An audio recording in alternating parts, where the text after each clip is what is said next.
And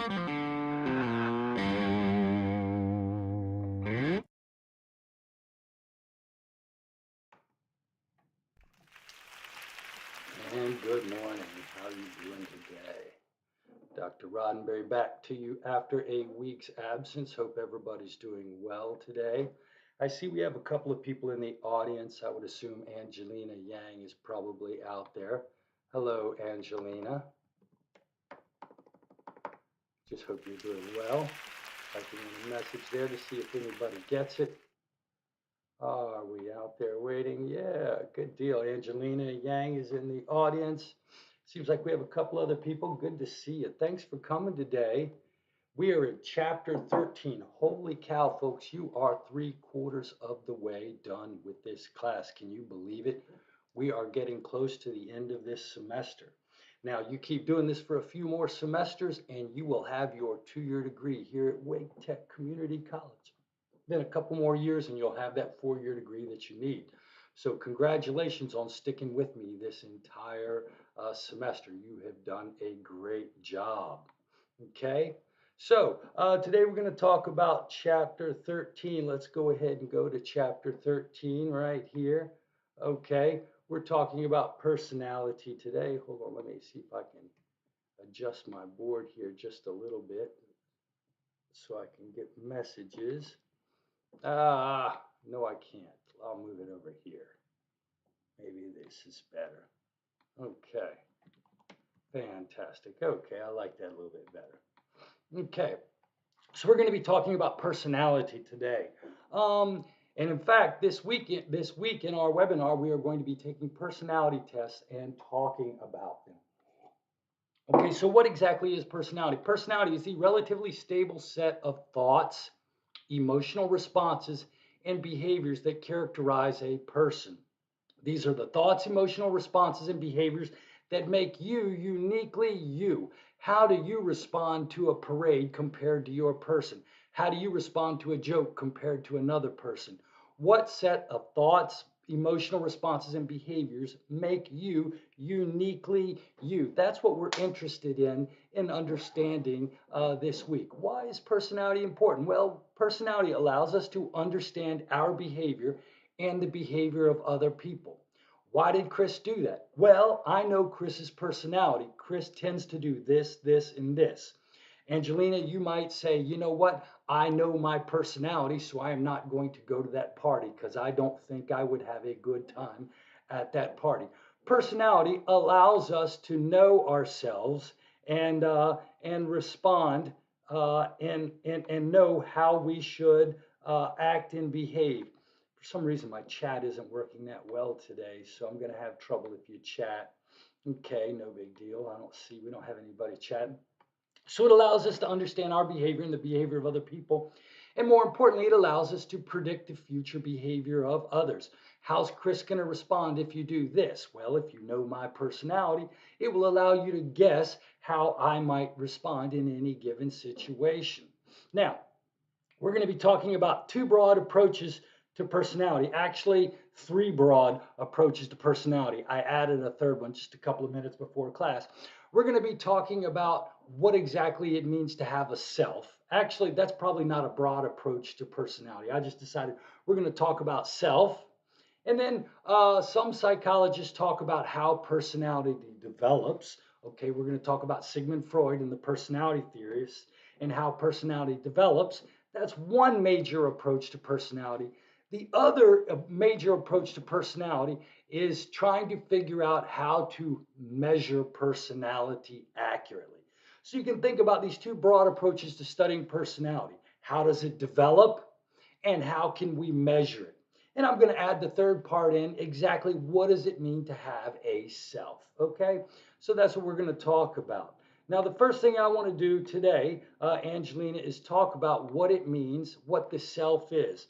Now, here's a crazy thing. Your self is nothing but a memory, just like every other memory that you have. What we think of as the self concept is just a set of memories and beliefs you have about yourself, Angelina. If I asked you to describe yourself and you gave me 10 or 15 terms, you would be giving me a self-schema. Angelina, describe Angelina? Well, Angelina is smart, she is thoughtful, she's hardworking, she is funny, she likes to do this, this, and this. All of these things represent your self schema, the set of interrelated facts that describe who you are. Now, these things can include facts about you, your personality identity, your personal identity, how fast you are, how smart you are, how thoughtful you are. These are all personal identities. But if you remember from last week, we talked about your social identity as well. So for me, I'm a Southerner, I'm a male, I'm a Caucasian, I'm a Tar Heel fan. These are all groups that I belong to, and they form part of myself too. If you remember this from last week, we talked about your social identity and your personal identity. These are both included in this structural concept that you have developed called yourself. And yourself is just a knowledge structure. Now, the weird thing is, occasionally people, because of extreme stress, will sometimes actually forget who they are. They will develop, if you will, a sort of amnesia for who they are. This is called psychogenic amnesia. Some people can actually forget who they are. So yourself is not something that's innately set in you. It's a set of beliefs that you have developed about yourself, Angelina. Some of these beliefs are accurate, some of these beliefs aren't accurate, but they represent who you are. Now, what I'd like to do is talk a little bit about your working self concept. Your working self concept is the aspects of you that you are currently think about, that you typically think about. And it turns out that most people tend to have a set of characteristic thoughts about themselves. So if I have high self-esteem, I have a set of characteristic thoughts that are of Chris, the good person. If you have low self-esteem, your working self-concept may include all the bad things about you. We both have good and bad things, Angelina. Your working self-concept is the aspects of yourself that you tend to focus on. So some people who are really into politics, when you ask them about themselves, the first thing that pops up are their political affiliations. Some people's self-concepts really relate to their working self-concept relates to their artistic self. So when you ask them, the things that they typically talk about are their art qualities. Your working self-concept is the habitual aspects of yourself that you habitually access. And so sometimes people have access to positive aspects of their self, and some people have a habit of accessing the negative aspects of the self. And that's where you can get the concept of self-esteem, Angelina. People with high self-esteem, when they're asked about themselves, they tend to access the positive aspects of themselves. Hey, I'm a good person. On the other hand, people with low self-esteem, when you ask them to think about themselves, they tend to gravitate towards the negative aspects of the self. Their working self-concept might be less positive than people with high self-concepts. Now, if you look over here at this picture, Angelina, this chart over here, this chart is a 10-item quiz. It's called the Rosenberg Self-Esteem Scale. If you go into the PowerPoint that I've included with this today's lecture, there's actually a link to the Rosenberg Self-Esteem Scale. And this is actually a scale that is used by psychologists to evaluate people's level of self-esteem. This is a standardized test that's a part of almost all clinical evaluations. Hi, Lena, good to see you. Angelina, good to see you. Thanks for coming today. So we've got two people. So you can actually measure people's self-esteem. And this picture right underneath me represents, if you will, a self-schema that I have. So if you think of Chris the self, I might be a student. I might be ambitious. I'm probably tall. I'm not a daughter. I'm a son. I'm not a sister. I'm a brother. I'm not shy. I'm kind of extroverted. I'm not brunette. I'm gray haired. But you can think of this structure underneath me as my self schema. And people with low self schemas tend to access the negative parts of their self description, and people with high self esteem tend to access the positive aspects. So yourself is just this set of beliefs that you learn about who you are, Angelina, Lena, over the first several years of your life, and then it becomes set in stone, and you kind of have this belief of who you are. Now, you can change it, yes. However, it becomes difficult once it's set in stone. Self esteem is your global evaluation of yourself. Some people think it serves as a monitor of social acceptance. If you look in your chapter, they talk about this thing called the sociometer hypothesis. There's this guy, Mark Leary. He used to be at Wake Forest University, and he thought that self evaluation allows us to decide whether or not our behavior is good enough to fit in with other groups. So he argues that human beings are social, so we need to fit in with the group. He argues that when we have low self esteem, that is a clue to us that we are not fitting in as well as we should. And so he argues that you can think of your self esteem as, if you will, a gas meter, which tells you how included you are in the group. And this guy tries to argue that self esteem has this evaluative, useful purpose for who we are. Now, one of the things that I do want to tell you, self esteem doesn't make you a better student, it doesn't make you a better employee, it doesn't make you a better person. What self esteem tends to do is it tends to buffer people from the negative outcomes that happen to them. So, Angelina, Lena, today you are going to have several different things happen to you. Some of these outcomes are good, some of these outcomes are bad. You're going to be frustrated. You might take a test and not score as high as you wanted. You might talk to somebody you find attractive and they reject you. What we do know is that self esteem acts as a buffer against frustration and failure. People with high self esteem just keep trying a little bit longer. They're not better, they just don't give up as quickly, which is what might show that moderate link between self esteem and success. So, self esteem, having a pretty high evaluation of yourself, can be useful. In fact, if you remember from last week, I suggested to you that most people are a little bit deluded about their ability, the better than average effect. Most people, when asked, think they are better than average. Now, we know statistically speaking, half of all people are below average, but everybody thinks they're a little better than average. Self esteem in this positive illusion is actually useful for human beings. So having a sense of high self-esteem can be useful sometimes. It protects you in negative out from the implications of negative outcomes, right? And so we're going to talk about these positive illusions. People tend to think that they are better than average. People also have what's known as a self-serving bias. If somebody is engaged in a group activity and that group activity turns out well, most people will take more credit for that outcome than they deserve. If people are in a group and that group fails, you know what? Most people will diminish the amount of impact that they had on that particular group activity. People actually will change the amount of input they have in an activity, whether or not that activity is positive or turns out positively or negatively. And we do this to protect our sense of self. If I am in a group activity and the group is successful, of course I want to take that success. Yes, I was important for that success. However, if I'm in a group and the group fails spectacularly, I protect my self esteem by imagining that I didn't have as much to do with that outcome. That's just a way of protecting your sense of self, which is so important to our psychological health, Angelina and Lena.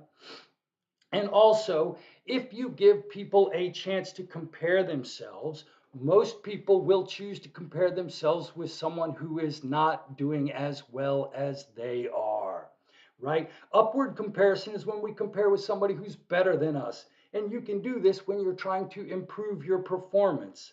However, most people, if given the chance, will compare themselves with someone who is not doing as well as they do.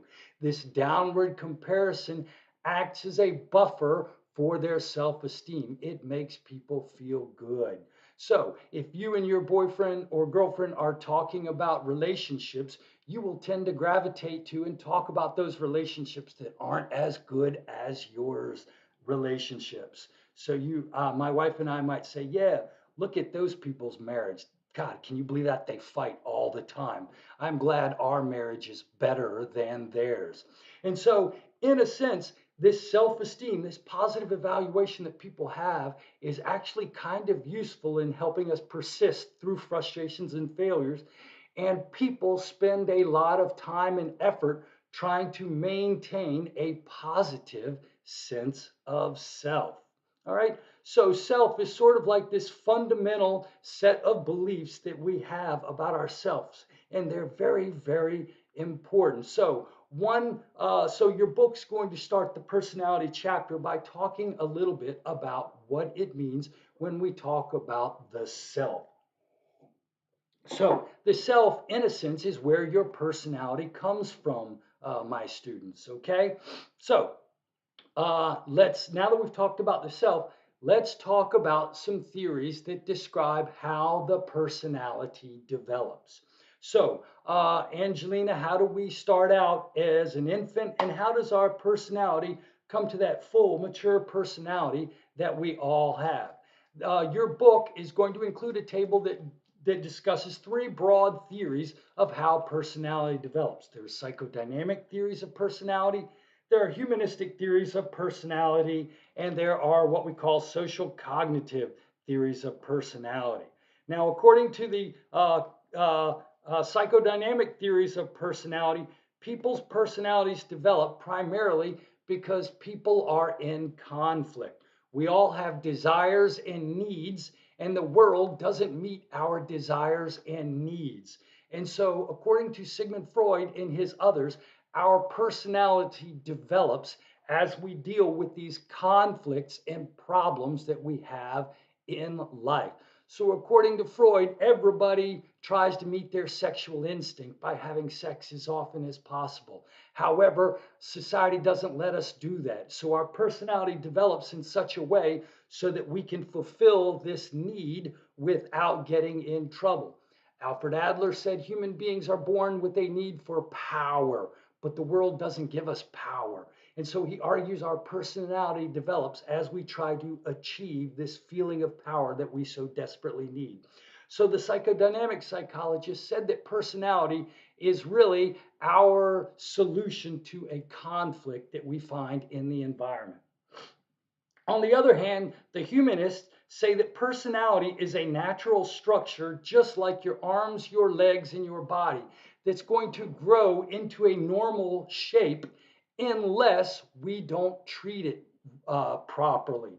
So, according to the humanists, your personality is a seed that's planted in the dirt. As long as you water that seed with encouragement and warmth, that seed will grow into a healthy plant. The humanists argue that personality is a tendency that we have in us to develop a normal, happy set of behavioral tendencies. And then the social cognitive people say that personality is a habit of thinking about ourselves. And we learn to interpret ourselves using these habitual patterns of thinking. And some people learn positive habits. I'm a good person, I'm a strong person, I'm a solid person. And other people early in life develop negative habits. I'm a loser, I'm a weak person, I can't do this. And so these are three theories that try to explain how does personality evolve from infancy to maturity. If you remember in developmental psychology, we talked about Piaget and how our mental abilities develop.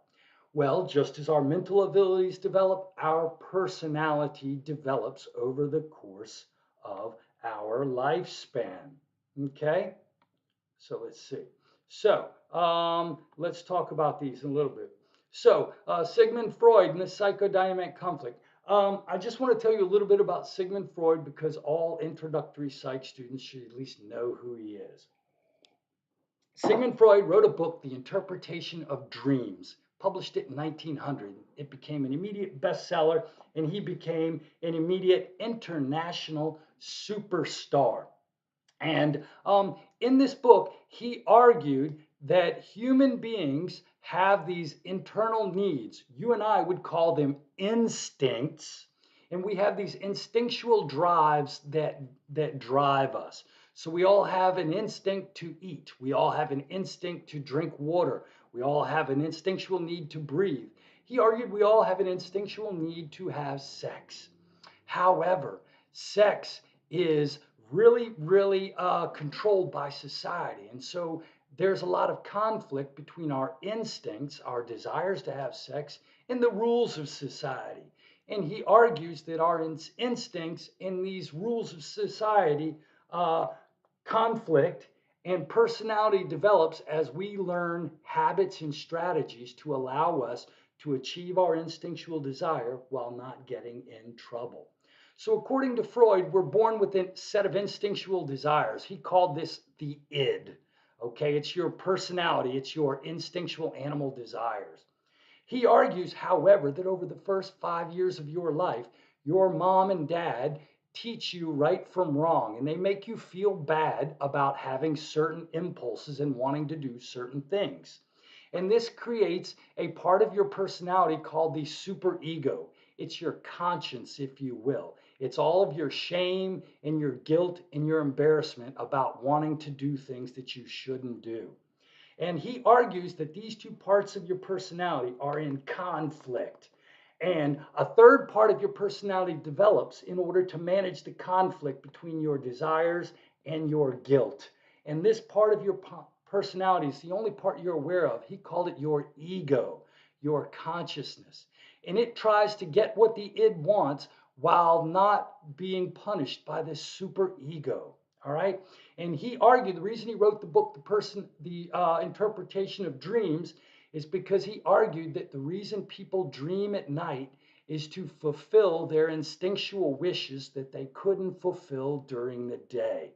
So, for example, you might want to kiss your brother's girlfriend or kiss your sister's boyfriend, and that's a bad thing to do. That instinctual desire runs counter to what your morals know, but you still have that desire. So he argues when we go to sleep at night, we dream about those desires, and in a sense, we enjoy them mentally in our mind. And he argues that dreams are very important for releasing intrapsychic pressure that builds on our personality. However, some people's sense of conflict is so strong that it causes them to feel anxiety. And so he argues that some people develop personality problems that they use to manage these feelings of anxiety. And he called these strategies that people use defense mechanisms. Defense mechanisms. Now, your book is going to has a chart where it describes some of these defense mechanisms, Angelina. And these are just ways in which we try to hide from ourselves these instincts that make us feel so bad, right? So maybe you really had a desire to kiss your sister's boyfriend. But you know that is so bad that you are, in a sense, going to refuse to acknowledge that impulse. No, I don't feel that way. And you might lie to yourself, and I don't feel that way. You know what? You may even forget that you have that impulse. This is called repression. And according to Freud, most people, this is the granddaddy of all defense mechanisms. We all forget our original impulse. Angelina, Lena, have you ever heard of people going into therapy and uncovering sexual abuse that happened to them when they were 3 and 4 and 5 years old? Have you ever heard of anybody uncovering memories of being sexually abused as a child? And you might say to yourself, how can somebody forget that? According to Freud, those events that happen early in our childhood are so embarrassing, so shame inducing that if we think about them, they'll drive us nuts. So, according to Freud, we are motivated to forget them. And so, what we do is we repress or we intentionally forget these events that bother us. Now, they're still down there cooking and causing us anxiety, but we don't realize it. We are repressing those memories. Have either of you ever heard of the term repressed memories? Lena, Angelina, if you have, go ahead and type in the chat bar and let me know if you've heard of repressing memories, because that's exactly what they're talking about. They're talking about the Freudian concept of being so embarrassed and so ashamed that we hide these memories from ourselves. Okay?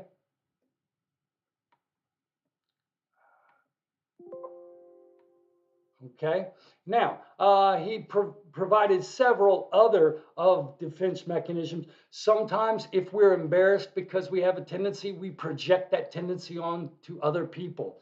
So, I might be cheating on my girlfriend, and I am so ashamed about what I'm doing that I project my anger on her and I accuse her of cheating. Have you ever had somebody who's doing something mean to you and they accuse you of doing that same exact mean thing to them? They, in a sense, are projecting their guilty feelings onto you. You know, have you ever heard that sometimes people who are really homophobic are actually probably have a homosexual tendency in themselves that they are really embarrassed about? What they're arguing, what people are arguing about when they say that people are turning that emotion into its exact opposite is reaction formation. I'm embarrassed about my own homosexual tendencies. So what I do is I pretend to hate homosexual people. And that makes me feel good about myself in a sense. That helps me feel confident about my feelings. All right. And that's what's known as reaction formation. Now, Freud, the reason I have repression circled, that's the most important one. And the second one is that Freud argued that all the good things in the world, all the books, all the inventions, all the businesses that have ever been built have been built because people were sublimating the sexual impulse. He argued that what some people do is they sometimes take this sexual impulse, which is embarrassing, and they channel it into doing good things. They sublimate that tendency. All right. Now, Freud's theory is a little bit ridiculous. I don't know if I believe all of it, but it is historically a very important thing. So I want you to know the history of Freud's theory. I want you to know the id, the ego, and the superego. And I want you to know that we hide guilt and anxiety from ourselves by defense mechanisms. Now, are people really motivated fundamentally by sex? Is that the most important thing? I don't know. However, most clinical psychologists, modern clinical psychologists, would argue that people do use strategies to hide anxiety, hide themselves from anxiety. So people do engage in repression. People do rationalize things. People do project their anxieties onto other people, and people do sublimate their emotions sometimes. So those things, I think, are actually quite useful and quite accurate. Now, the humanistic approach is a different approach to personality, and their main belief is that personality is a tendency, and it's a tendency just like every other ability. Your hair is going to grow normally. You're going to grow to your normal size. You're going to grow 2 arms, 2 legs, and all of your body parts. You have an actualizing tendency. All organisms have a tendency to grow to whatever their normal phenotype should be. He argues that human beings have a self-actualizing tendency. Our sense of self is going to grow into a normal, healthy thing if we let it. If we let it. Now, where Freud said that our personality was always a function of conflict and that conflict was necessary for personality, Carl Rogers said that conflict could actually be bad for some people. Right? Now, he argued that we all have the tendency to grow towards what we call an authentic self, whatever it is that may be. Sexually, politically, vocationally, you all have a desire to develop into whatever it is you were meant to be. But you know, Angelina, your parents have expectations about what you want to be. They want you to go to college. Maybe you don't want to go to college. You might have a parent that wants you to be in the military, but you don't want to be in the military. You might have a parent which wants you to be heterosexual, but you know you are homosexual, right? And unfortunately, the world doesn't accept our authentic self, all right? unfortunately, the world has expectations for us, Angelina. The world treats us with what he calls a conditional positive regard. Your parents are only happy with you if you go to college. Your dad in the South may only be happy with you if you are heterosexual. Your parents have conditional regard. They need you to be certain things in order to like you. And we feel that pressure. And so, what Carl Rogers argued is that sometimes we start building a self image which is different from what we really are. Okay? And so, my self image, what I want to be, is different from what my ideal self, what I know everybody else wants me to be. And so, what might happen is I start building this image of who I am, which is not like what I really am. And so, my self becomes incongruent. I have a self image, but that's not really me. And according to Carl Rogers, it's this incongruency which causes psychological problems. On the other hand, if your parents accept you for who you are, if they give you unconditional positive regard, your identical self and your actual self will be congruent to one another. And what Carl Rogers argued is that most people's psychological problems occur because the world is not accepting them and they have developed an incongruent sense of self. So when you went into Carl Rogers for theory, for psychological therapy, if you went in there for therapy because you were feeling bad, Carl Rogers would spend his time trying to accept you for who you were. And he would try to help you understand that it was okay to be what you wanted and what not everybody else wanted. So he would try to help you find your authentic self. So, in a sense, these are two theories. One theory says that human personality is built from conflict.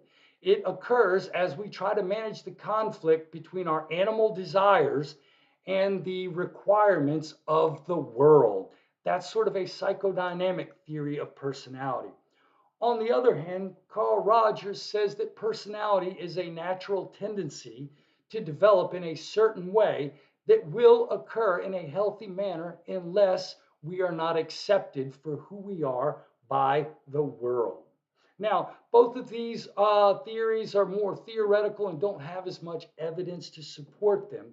A more scientific theory of this comes out of behaviorism, and this is called the social cognitive approach. And what the social cognitive approach says is that people's environments shape them, and then people choose to move to different environments. So, in a sense, we shape our environment.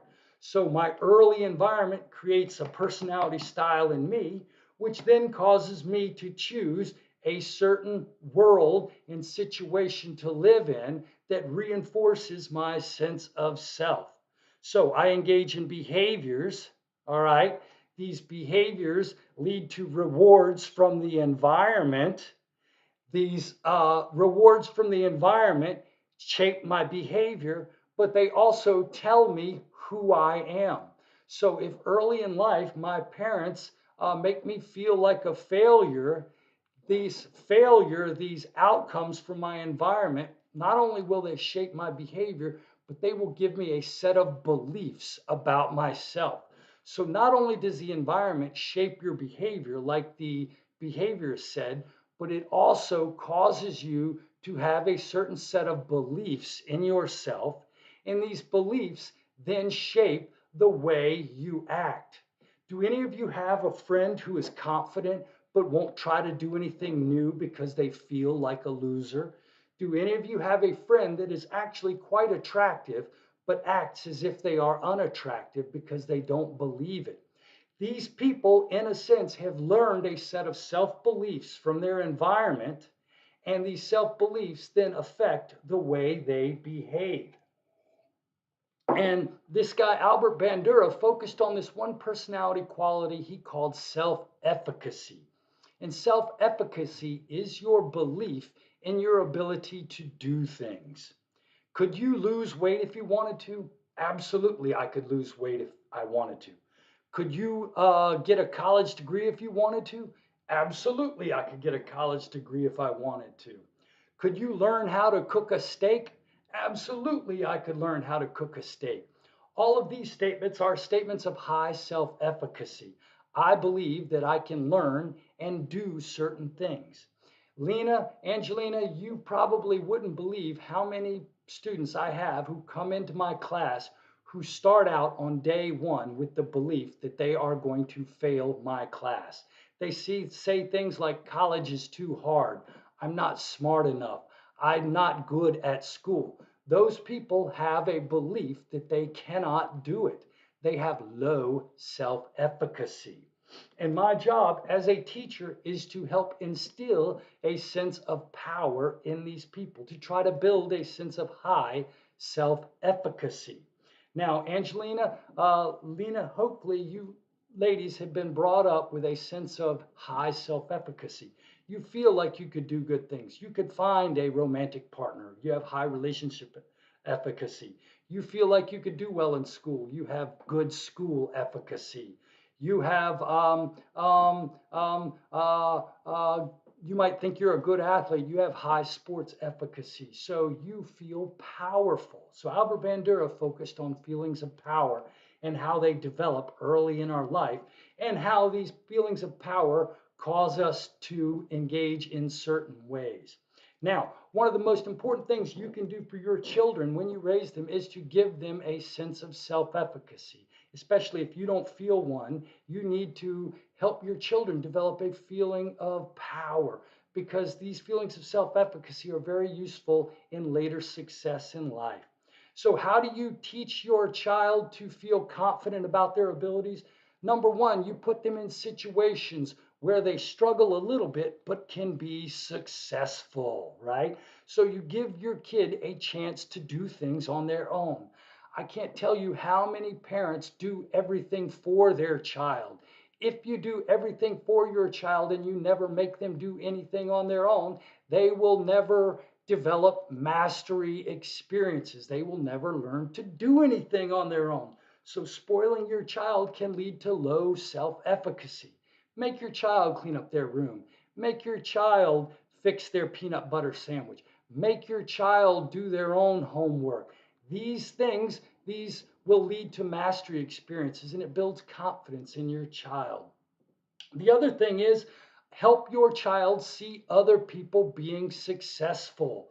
I remember when I went to swim class as an 8-year-old kid, I was very afraid. I did not want to learn how to dive into a pool of water. I was very scared of going in head first. But you know what happened? I watched all the other kids in swim class dive into the pool. And that gave me the confidence that I could dive into the pool too. So make sure your kid sees the other kids doing the object. See, Teddy, the other kids are diving in the pool. You can do that too. That's what we call vicarious successes. Let them see other people do it well. Social persuasion. Build your child up by telling them they can do it. But more importantly than that, avoid at all telling your child that they are not good at something because it is far easier to tear down your kids' feelings of efficacy than it is to build them up with social persuasion. Telling your kid that they suck at sports one time will ruin their desire to ever try to get good at sports because you will have persuaded them very easily that they are not good at it. And so you want to give your kid a sense of confidence by persuading them, you can do it, right?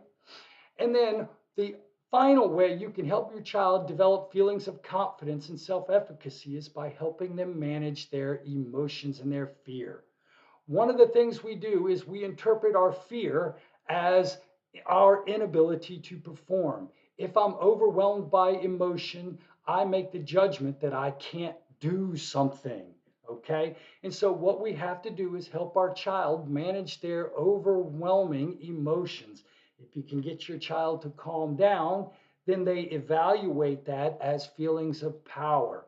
If you sit down in front of a test and you are immediately terrified, your body interprets that as you cannot do whatever it is you are doing. So, self efficacy, it's a personality style, a feeling of power that develops early in life. Once you develop it, it actually takes on a life of its own, causing you to choose to do certain things or to choose your environment. I chose to go to college because I thought I could be a professor, whereas some people didn't go to college because they thought they weren't smart enough to go to college. Your self efficacy, once you develop it, it becomes something that lives on its own and affects how you act. In order for your child to have a good sense of self efficacy, you need to help them develop it by allowing them to do things on their own, by allowing them to watch other people doing the things you want them to learn how to do, by persuading your child that they can really do these things, and by helping them manage their emotions when they're feeling a little overwhelmed. And if you can do this, you will develop a child who has a sense of power, who feels good about their ability to do things. And I promise you, one of the things that I spend most of my time doing as a community college student is fixing students' broken self efficacy, because I get a lot of students who haven't had success in school for one reason or another. Things have happened that have made them feel bad about their school ability. And so I spend most of my time with my intro students trying to make them feel confident, because each and every one of you can be an academic. It's not something you're born with, it's a skill you can learn to do. And so what I do is I spend a lot of my time trying to build these feelings of self-efficacy in my students. Okay, that's all I had to say for today. We're going to finish a couple of minutes early. Now, on Wednesday, we're going to talk about personality tests, and we're going to take some personality tests and talk about what they mean. And then on Thursday's lecture, I'm going to talk about the theory of psychological testing. So I hope you come to the webinar Wednesday night. If you do, I want you to please take the personality test that I have in the discussion forum, so that we can talk about our personality scores. It'll be way more fun if you have taken your personality tests before you get to class on Wednesday night. Do y'all have any questions for me, Lena? Oh, thank you very much, Angelina. I appreciate the kind words. I really enjoy giving lectures and I enjoy interacting with students. And I really, really can't tell you how much I appreciate you two students, Lena and Angelina, being regular visitors to my class. It really makes me feel good and validates what I'm doing. So thanks a bunch. Hey, y'all have a great day. Don't forget to do the discussion board so you can get your extra credit. And just remember, we are almost done. We are almost done with Psychology 150. Hey, folks, y'all take care. Have a great day, and I will see you Wednesday night. Bye.